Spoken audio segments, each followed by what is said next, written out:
Taste the Daily. Pudukkottai மாவட்டம் திருமயம் அருகே குண்டும் குழியுமான சாலையை தனது சொந்த செலவில் சரி செய்து கொடுத்த அதிமுக முன்னாள் சட்டமன்ற உறுப்பினருக்கு அப்பகுதி மக்கள் நன்றி தெரிவித்தனர்.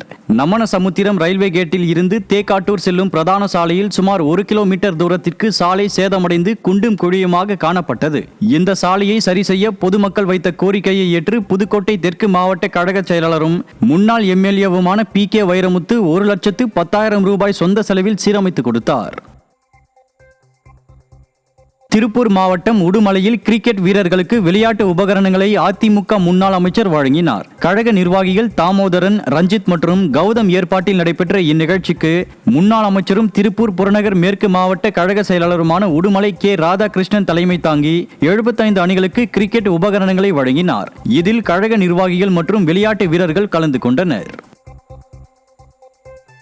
செங்கல்பட்டு மாவட்டம் கோவளத்தில் நீர்த்தேக்க திட்டத்தை கைவிடக் கோரியுள்ள மீனவர்கள் உப்பங்கழியை தாரை வார்க்கும் விடியாத திமுக அரசின் முடிவுக்கு கடும் எதிர்ப்பு தெரிவித்துள்ளனர். பக்கிங்காம் கால்வாயில் மழைநீர் சேமித்து வைக்கிறோம் என்ற பெயரில் திமுக அரசு புதிய திட்டத்தை செயல்படுத்துவதாக அறிவித்துள்ளது.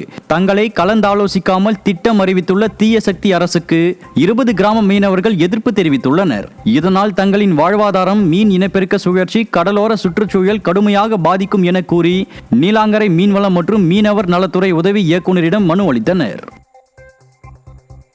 நீர்நிலை மேலாண்மை திட்டம் ஒன்று கொண்டு வந்திருக்கிறாங்க அரசு. அந்த திட்டம் கோவளத்துல இருந்து மாமல்லபுரம் வரையும் கொண்டு வராங்க. நீரை தேக்கி மக்களுக்கு குடிநீர் தரானு.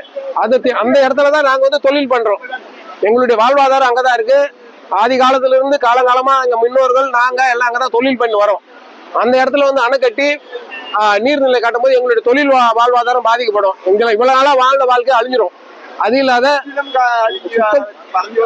சுத்தமா ஒண்ணுமே இல்லாத போயிடும் சார். இப்பவே வருமானம் குறைஞ்சிச்சு இந்த பக்கம். ஏன்னா சாக்கடை தண்ணி அதிகமா இந்த பக்கத்துல வரல. அங்கதான் கொஞ்சம் நல்லா இருக்குது. அந்த இடத்த அடைச்சு கட்டும் போது எங்களுடைய வாழ்வாதாரம் சுத்தமா அழிஞ்சு.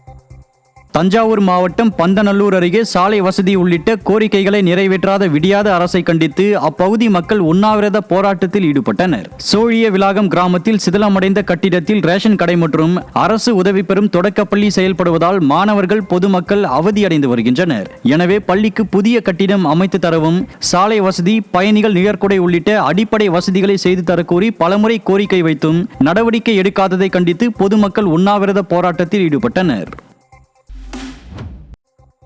நாமக்கல் மாவட்டம் ராசிபுரத்தில் தூய்மை பணியாளர் மீது மோதி விபத்தை ஏற்படுத்திய வேன் ஓட்டுநர் மீது நடவடிக்கை எடுக்க கோரி உறவினர்கள் சாலை மறியலில் ஈடுபட்டனர். தூய்மை பணியாளரான செந்தாமரை இருசக்கர வாகனத்தில் சென்றபோது பின்னால் வந்த ஆம்னி வேன் மோதியதில் காயமடைந்து சிகிச்சை பலனின்றி உயிரிழந்தார். இந்நிலையில் ஆம்னி வேன் ஓட்டுநர் மீது உரிய நடவடிக்கை எடுக்க கோரி ராசிபுரம் அரசு மருத்துவமனை முன் உறவினர்கள் சாலை மறியல் போராட்டத்தில் ஈடுபட்டனர். விடியாத திமுக ஆட்சியில் விபத்து ஏற்பட வாய்ப்புள்ள பகுதிகளில் வேகத்தடையோ எச்சரிக்கை பலகையோ வைக்காததால் விபத்துகளில் மனித உயிர்கள் பறிப்போவதாக குற்றம் சாட்டப்படுகிறது. கன்னியாகுமரி மாவட்டம் மருங்கூர் மலையடிவார விடுதி ஒன்றில் பிறந்தநாள் விழா என்ற பெயரில் உயர் ரக போதை விருந்து நடத்தியவர்கள் சிக்கினர். போதை கொண்டாட்டம் தொடர்பாக நிகழ்ச்சி ஏற்பாட்டாளர் குலசேகரம் கோகுல் கிருஷ்ணன், அவரது மனைவி சௌமி உட்பட 8 பேர் பல்வேறு அதீத போதை தரும் பொருட்கள் மற்றும் சொகுசு காருடன் சிக்கினர். இதில் பல முக்கிய பிரமுகர்களுக்கும் தொடர்பிருக்கும் என கருதப்படும் நிலையில் ஸ்டாலின் ஆட்சியில் அதிகரித்துள்ள போதை கலாச்சாரம் சமூகத்தை சீரழித்து வருவதாக விமர்சனம் எழுந்துள்ளது. சென்னை மாதவரம் பேருந்து நிலையத்தில் குப்பைகளை முறையாக அகற்றாமல் மூட்டை மூட்டையாக கட்டி பேருந்து நிலையத்திற்கு உள்ளேயே அடுக்கி வைக்கப்பட்டுள்ளதால் துர்நாற்றம் வீசி வருவதாக பயணிகள் வேதனை தெரிவித்துள்ளனர். மேலும் குடிநீர் குழாய் பகுதியில் உணவு கழிவுகள் கொட்டப்பட்டிருப்பதால் நோய் தொற்று ஏற்படும் அபாயம் உள்ளதாக தெரிவித்துள்ள பயணிகள் பேருந்து நிலையத்தை முறையாக பராமரிக்காத விடியாத அரசுக்கு கடும் கண்டனம் தெரிவித்துள்ளனர். சென்னை ரெட்டேரி பகுதியில் சாலைகளில் தேங்கியுள்ள கழிவுநீரால் வாகன ஓட்டிகள் மற்றும் பொதுமக்கள் கடும் அவதி அடைந்துள்ளனர். ரெட்டேரி மேம்பாலம் அருகில் கழிவுநீர் சாலைகளில் வழிந்து ஓடுவதால் சுகாதார சீர்கேடு ஏற்படுவதோடு நோய் தொற்று ஏற்படும் அபாயம் உள்ளதாக வாகன ஓட்டிகள் அச்சம் தெரிவித்தனர். விடியாத திமுக ஆட்சியில் அரசு அதிகாரிகளின் மெத்தனத்தால் பொதுமக்கள் தொடர்ந்து அவதிப்பட்டு வருவதாக குற்றம் சாட்டப்படுகிறது. ராமநாதபுரம் மாவட்டம் மண்டபம் பகுதியில் தந்தை, மகன் அடுத்தடுத்து உயிரிழந்த சம்பவம் சோகத்தை ஏற்படுத்தியுள்ளது. மண்டபம் மீனவர் காலனியில் வீட்டில் மோட்டார் சுவிட்சை இயக்கிய போது மின்சாரம் தாக்கியதில் களஞ்சியம் என்பவர் உயிரிழந்த நிலையில் மகன் இருந்த துக்கம் தாங்காமல் அவரது தந்தை சேகர் வீட்டில் தூக்கிட்டு தற்கொலை செய்து கொண்டார். மின் கசிவுகள் மற்றும் அருந்து கிடக்கும் மின்கம்பிகள் குறித்து பலமுறை புகார் அளித்தும் விடியாத அரசின் மின்வாரிய அதிகாரிகள் உரிய நடவடிக்கை எடுக்க தவறியதே உயிரிழப்பிற்கு காரணம் என பொதுமக்கள் குற்றம் சாட்டினர். தேனி மாவட்டம் தேவாரம் அருகே இரட்டை கொலை வழக்கில் தேடப்பட்டு வந்த குற்றவாளிகள் இருவர் பெரியகுளம் நீதிமன்றத்தில் சரணடைந்தனர். முத்தையன் செட்டிப்பட்டி பகுதியைச் சேர்ந்த குடும்ப தகராறில் மனைவி நிக்கிலாவை பிரதீப் என்பவர் கொலை செய்துள்ளார். இதனை தட்டி கேட்ட நிக்கிலாவின் சகோதரரை பிரதீப்பின் தந்தை சிவகுமார் வெட்டி கொலை செய்தார். இந்த வழக்கில் தலைமறைவாக இருந்த சிவகுமார் மற்றும் பிரதீப் பெரியகுளம் நீதிமன்றத்தில் சரணடைந்தனர். விடியாத ஸ்டாலின் ஆட்சியில் சட்டம் ஒழுங்கு சீர்குலைந்துள்ளதால் கொலை சம்பவங்கள் அதிகரித்து வருவதாக குற்றச்சாட்டு எழுந்துள்ளது. சென்னையில் பொம்மை முதல்வர் ஸ்டாலினின் கொளத்தூர் தொகுதியில் கழிவுநீரில் கொட்டப்படும் குப்பைகளால் பொதுமக்கள் அவதியடைந்து வருகின்றனர். ரெட்டேரியில் தேங்கி நிற்கும் மழை நீரில் குப்பைகள் கொட்டப்படுவதால் கழிவுநீராக மாறி துர்நாற்றம் வீசி நோய் தொற்றை ஏற்படுத்தி வருகிறது. இதேபோல் அப்பகுதி கால்வாய் முழுவதும் ஆங்காங்கே குப்பைகள் அடைத்தபடி காணப்படுவதால் மழை நீர் செல்லவும் கழிவுநீர் செல்லவும் வழியின்றி தேக்கமடைந்துள்ளது. இதுகுறித்து பலமுறை புகார் அளித்தும் தொகுதி சட்டமன்ற உறுப்பினராக உள்ள விடியாத முதல்வரோ மாநகராட்சியோ நடவடிக்கை எடுக்கவில்லை என மக்கள் சாடுகின்றனர். தமிழகம் உட்பட நாடு முழுவதும் SIR நடவடிக்கைகளை கண்காணிக்க சிறப்பு பார்வையாளர்களை இந்திய தேர்தல் ஆணையம் நியமித்துள்ளது.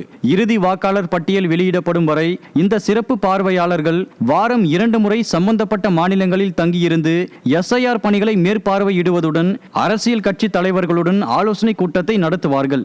மாநில தலைமை தேர்தல் அதிகாரி மற்றும் மாவட்ட தேர்தல் அதிகாரி ஆகியோர்களுடன் நேரடியாகவோ அல்லது காணொலி வாயிலாகவோ ஆலோசனை கூட்டம் நடத்தி SIR பணி சுமூகமாக நடைபெற்று முடிவதை உறுதி செய்வார்கள் என்றும் தலைமை தேர்தல் ஆணையம் தெரிவித்துள்ளது.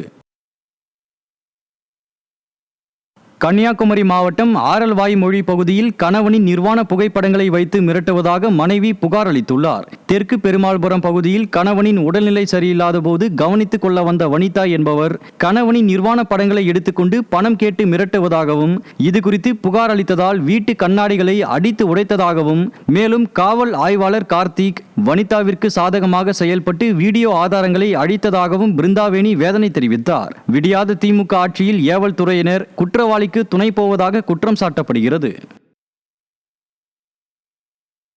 நெல்லை மாவட்டம் முக்கூடல் அருகே சாஸ்தா கோவில் பகுதியில் தரமற்ற முறையில் அமைக்கப்பட்ட தரைப்பாலம் விடியாத திமுக பேரூராட்சி நிர்வாகத்தின் ஊழலுக்கு சான்றாகியுள்ளது. கடந்த ஒரு வாரத்திற்கு முன்பு பாலத்தின் வேலை முடிக்கப்பட்ட நிலையில் அந்த பாலம் தரமற்ற முறையில் போடப்பட்டுள்ளது குறித்து அப்பகுதி அதிமுக பிரமுகர் ஆதி மூலம் வெளியிட்ட வீடியோ பொதுமக்களிடையே பெருத்த வரவேற்பை பெற்றுள்ளது. அந்த வீடியோவில் வெறும் மண் மீது போடப்பட்ட சிமெண்ட் வெடிப்பு ஏற்பட்டு தனித்தனியாக உதிர்ந்து தீய சக்தி திமுகவின் ஊழலை வெட்ட வெளிச்சமாக்கியுள்ளது.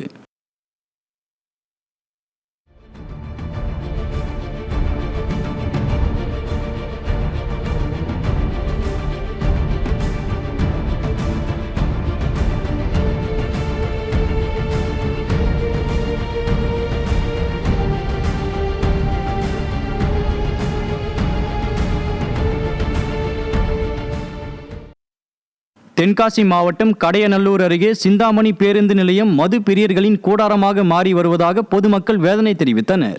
சிந்தாமணி பேருந்து நிலையத்திற்குள் நாய்கள் சுற்றித் திரிவதால் சுகாதார சீர்கேடு ஏற்பட்டுள்ளதாகவும் இரவு நேரங்களில் சிலர் பேருந்து நிலையத்தில் மது அருந்துவதால் பாதுகாப்பு அச்சுறுத்தல் ஏற்பட்டுள்ளதாகவும் பயணிகள் அச்சம் தெரிவித்தனர். விடியாத திமுக ஆட்சியில் ஏவல் துறையினர் முறையான ரோந்து பணிகளை மேற்கொள்வதில்லை என குற்றம் சாட்டப்படுகிறது.